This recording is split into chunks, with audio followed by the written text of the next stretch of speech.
Hi hello friends, welcome back to delightful ideas. So ఈరోజు నేను ఎక్కువగా మాట్లాడకుండా మనం ఏం టాపిక్ చేస్తున్నాం అనే దాని గురించి చెప్తాను ఫ్రెండ్స్. మన నరేంద్ర మోదీ ఈ సంవత్సరము పోయిన నెల July 29th Wednesday 4 PM all over India new education policy 2020 అనేది విడుదల చేశారు.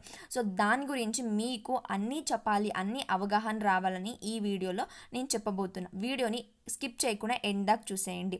ఈ ఎడ్యుకేషన్ మెయిన్ పాలసీ ఏంటంటే స్కూల్స్ అండ్ హయ్యర్ ఎడ్యుకేషన్కి మాత్రమే చేంజెస్ వచ్చింది.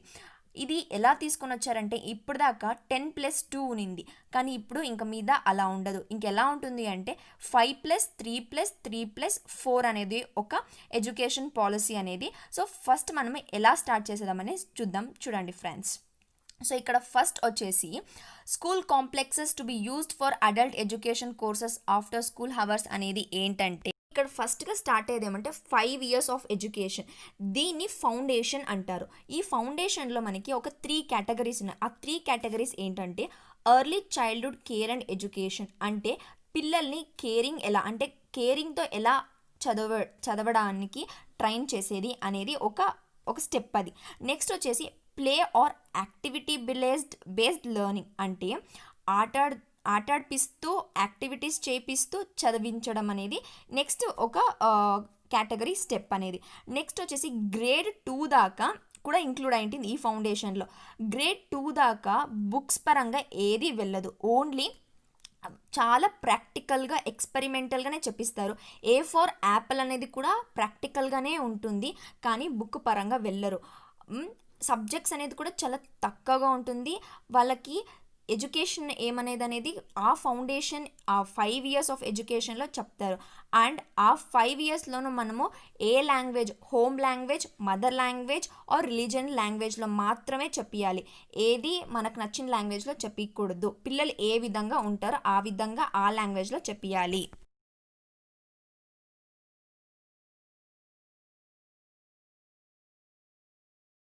ప్రిపరేటరీ ఫౌండేషన్ అయిన తర్వాత నెక్స్ట్ 3 years వచ్చేసి ప్రిపరేటరీ. సో ఈ ప్రిపరేటరీలో 2nd standard నుంచి అంటే 3rd standard to 6th standard వరకు ఉంటుంది. సో ఈ మధ్యలో మనము basics of maths, arts, science and humanities నేర్చుకుంటాం. అలానే ఈ నేర్చుకోవడంలో చదవడమే కాకుండా ఇంటరాక్టివ్ లెర్నింగ్ మెథడ్ అనేది కూడా ఉంటుంది.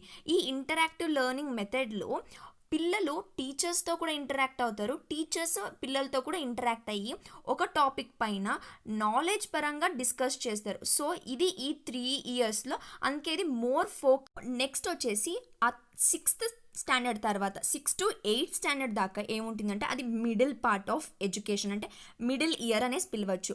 దీంట్లో ఎలా ఉంటుంది అంటే స్కిల్ డెవలప్మెంట్, ఇక్కడ NCCకి ఛాన్సెస్ ఉంటుంది. అండ్ ఇక్కడ ఏముంటుందంటే 10 days బ్యాగ్లెస్ డే ఉంటుంది. అండ్ అలానే మోర్ అబ్స్ట్రాక్ట్ కాన్సెప్ట్, అంటే చదువు కాకుండా ఇంకా ఎక్స్ట్రాగా చెప్పిస్తారు. అండ్ అలానే ఇంటర్న్షిప్స్ లైక్ ప్రాజెక్ట్స్ అనేది కూడా పిల్లలకి అవగాహన తెప్పిస్తారు.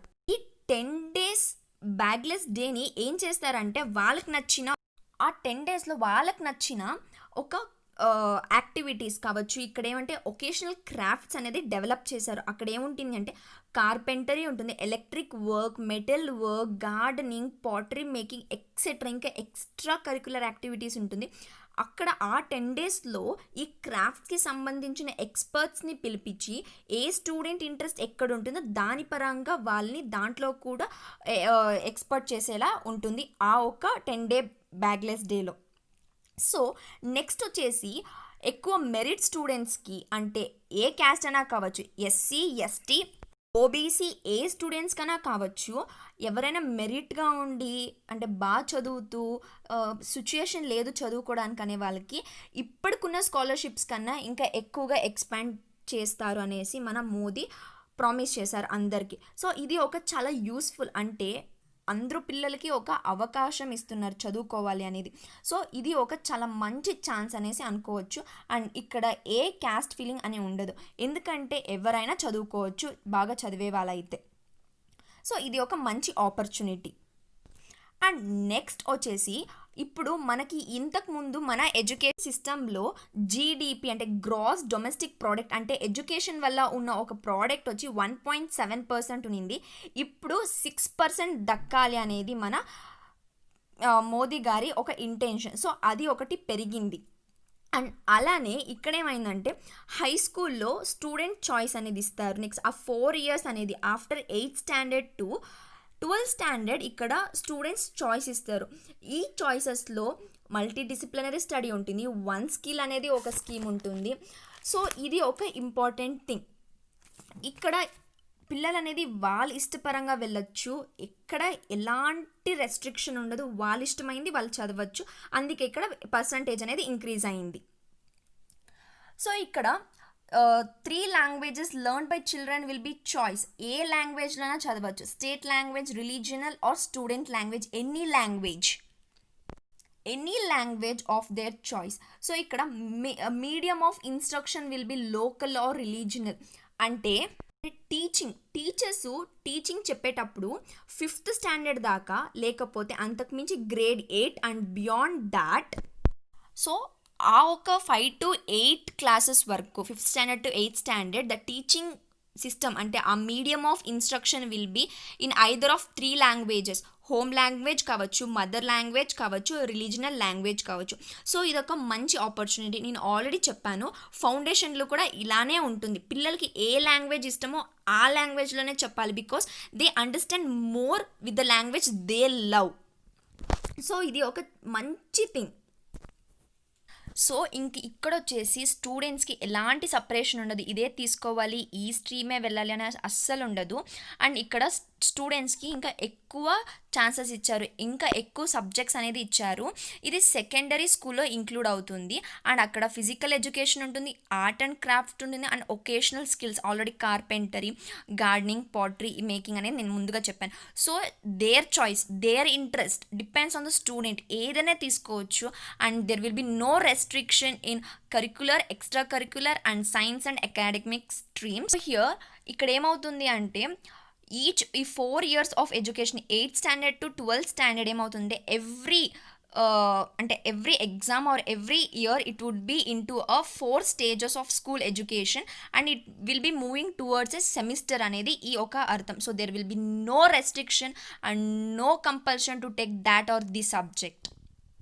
అంటే ఎడ్యుకేషన్ ఆల్మోస్ట్ ఏది చదివినా arts, skills or sports oriented, everything will be in experimental. So ఇక్కడ ఏమవుతుంది అంటే హ్యాండ్స్ ఫ్రీ లెర్నింగ్, అంటే ఎక్కువ మైండ్తో కాకుండా హ్యాండ్ ఆన్ లెర్నింగ్. అండ్ ఇక్కడ arts integrated, sports integrated or story telling based pedagogy ఉంటుంది. అండ్ దానికి మించి ఏముంటుందంటే క్లాస్ రూమ్ ఇంటరాక్షన్స్ ఏవి అంత షిఫ్ట్ అవుతుంది and towards that would be competency based learning and education. So ఇక్కడ ఇంకా 360-degree holistic report card for student. ఏంటంటే ఇంతకు వరకు మనకి ఒక గ్రేడ్ మార్క్స్ షీట్ అనేది ఉంది, అంటే A+ for this and such marks, so B+ ఇంత మార్క్స్ వస్తే, or failure for these marks. So ఇంకా మిగతా అలా ఉండదు. 360-degree హాలిస్టిక్ అంటే వాళ్ళు ఏ ఒక స్కిల్ తీసుకుంటే దానిపైన డిపెండ్ అయి ఉంటుంది వాళ్ళ ఒక రిపోర్ట్ కార్డ్ అని. అండ్ ఇక్కడ ఏమవుతుంది అంటే ఆ ఒక రిపోర్ట్ కార్డ్లో వాళ్ళు చదివిండే అకాడమిక్ రిపోర్ట్స్ కాకుండా వాళ్ళు ఒక ఏ స్కిల్ తీసుకున్నారు అనే ఒక రిపోర్ట్ కార్డ్, దేంట్లో ఎంత బాగా ఎక్సీల్ అవుతున్నారు అనేది కూడా ఆ ఒక రిపోర్ట్ కార్డ్లో మెన్షన్ అయింది. సో ఇది ఒక మంచి ఐడియా. ఇక్కడ ఇది ఇంకా చాలా మంచిది ఎవ్రీ స్టూడెంట్కి. ఇంకా మీట బోర్డ్ ఎగ్జామ్ని ఎందుకు రెడ్యూస్ చేసి ట్వైస్ అయ్యా కండక్ట్ చేస్తారు అంటే ఎగ్జామ్ పైన ఉండే ఒక అవగాహన అండ్ ఆ స్ట్రెస్ని తగ్గించి ఎగ్జామ్ని 2 years అంటే ట్వైస్ అయ్యా కండక్ట్ చేస్తారు in a manner of objective and descriptive. So exam can be conducted twice a year. And board exam should promote knowledge application rather than rote learning, Modi said. ఏమంటే ఇక్కడ నువ్వు చదివిందే కాకుండా, అంటే నువ్వు బట్టి కొట్టి రాయడం కాకుండా నువ్వు ఎంత నాలెడ్జ్ గెయిన్ చేయడం అనేది ఈ ఒక్క ట్వైస్ ఎ ఇయర్ ఎగ్జామ్లో advantage. So this is one of a good thing. ఇప్పుడు వచ్చేసి coding to be taught from class 6 onwards. This is thing. ఇక్కడ ఏమంటే ఇంతకుముందు మనము ఆఫ్టర్ 11th అంటే after 11th and 12th coding computer subject తీసుకుంటే coding నేర్చుకునే వాళ్ళం. సో ఇంక మిగతా అలా ఉండదు. 6th standard నుంచే కంప్యూటర్ కోడింగ్ అనేది చెప్పిస్తారు. సో ఇది ఫ్యూచర్ జాబ్కి ఇంపార్టెంట్. సో ఇక్కడ మల్టీడిసిప్లినరీ ఇన్స్టిట్యూషన్ అనేది ఏమంటే ఇట్ ఈస్ అంటే ఇప్పుడు మనము కాలేజ్ వెళ్తాం కదా, graduate or under graduate or post graduation, అక్కడ ఏమవుతుంది అంటే ఆ ఒక రీసెర్చ్ అండ్ కమ్యూనిటీ ఎంగేజ్మెంట్ ఆ క్వాలిటీ టీచింగ్ని ఇక్కడ వచ్చేసి మల్టీ డిసిప్లినరీ ఇన్స్టిట్యూషన్ అనేసి ఆ యూనివర్సిటీని పిలుస్తారు. అంటే ఆ ఇన్స్టిట్యూషన్ అలా రీసెర్చ్ అండ్ కమ్యూనిటీ ఎంగేజ్మెంట్ ద్వారా మనకి చెప్పిస్తుంది. కాబట్టి academic bank to stock credits undergraduate degree courses to have multiple exit options. అంటే undergraduate degree courses either 3 to 4 years ఉంటుంది డ్యూరేషన్. సో మనకేమవుతుందంటే మల్టీ ఎగ్జిట్ ఆప్షన్స్ ఉంటుంది. మనకి ఎప్పుడు డిస్కంటిన్యూ చేయాలో అక్కడ డిస్కంటిన్యూ చేసేసి రెస్ట్ మనం వదిలేయచ్చు. అండ్ మనకి ఎప్పుడు ఇంట్రెస్ట్ వస్తుందో మనము మళ్ళీ రీఎంట్రీ ఇచ్చి మళ్ళీ చదువుకోవచ్చు మన డిగ్రీ అనేది. సో అక్కడ నువ్వు ఎక్కడికి స్టాప్ చేస్తావో అక్కడ నీకు completing 1 year in a discipline or field అనేది ఒక సర్టిఫికేట్ అనేది ప్రొవైడ్ చేస్తారు. అండ్ అప్పుడు ఇంకా ఇప్పుడు వచ్చే ఒక ఎడ్యుకేషన్ పాలసీలో నువ్వు ఎక్కడి వరకు స్టాప్ చేస్తావో నీ గ్రాడ్యుయేట్ అనేది అక్కడ నీకు ఒకేషనల్ అండ్ ప్రొఫెషనల్ ఏరియాస్ కూడా ఉంటుంది.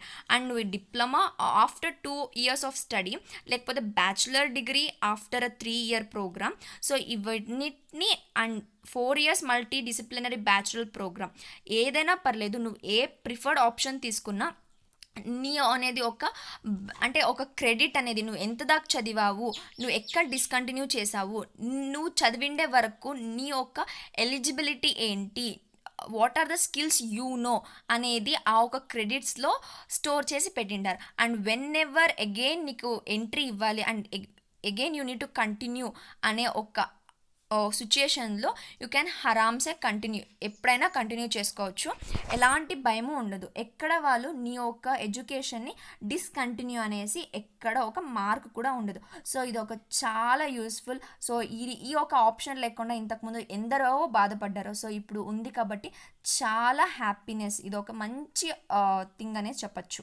సో ఇక్కడ ఇంకొచ్చేసి మన ప్రైమ్ మినిస్టర్ నరేంద్ర మోదీ ఈ 21st centuryలో ఇంతకుముందు ఈ 34 years ఆఫ్ అంటే ఇన్ని ఇయర్స్గా ఎక్కడ ఇండియన్ ఎడ్యుకేషన్ సిస్టంలో not even a small change లేదు. సో ఇక్కడ మన నరేంద్ర మోదీ చిల్డ్రన్స్ ఒక ఫ్యూచర్ గురించి ఆలోచించి ఈ యొక్క న్యూ ఎడ్యుకేషన్ పాలసీ 2020 అనేది చేశారు. సో దీనివల్ల ఇంతకు ముందు వెళ్ళిన జనరేషన్స్ ఎడ్యుకేషన్ ఎంత బాధపడ్డారో అది ఇంకా ముందు బాధపడదు. And I will be that sure and it will be so happy for upcoming generation students. ఇక్కడ ఇంతకు వరకు మన ఎడ్యుకేషన్ పాలసీ అనేది ఎప్పుడు మోడిఫై అసలు కాలేదు. సో 30 years ఆఫ్టర్ 30 years ఒక ఇండియన్ ఎడ్యుకేషన్ సిస్టమ్ అనేది మోడిఫై అయింది in the presence of PM Narendra Modi. So ఇంతకుముందు 1986లో మన ఎడ్యుకేషన్ సిస్టమ్ అనేది మారింది. అప్పటి నుంచి 2020 వరకు ఎక్కడా మారలేదు. And 2020 has been change the education system of India.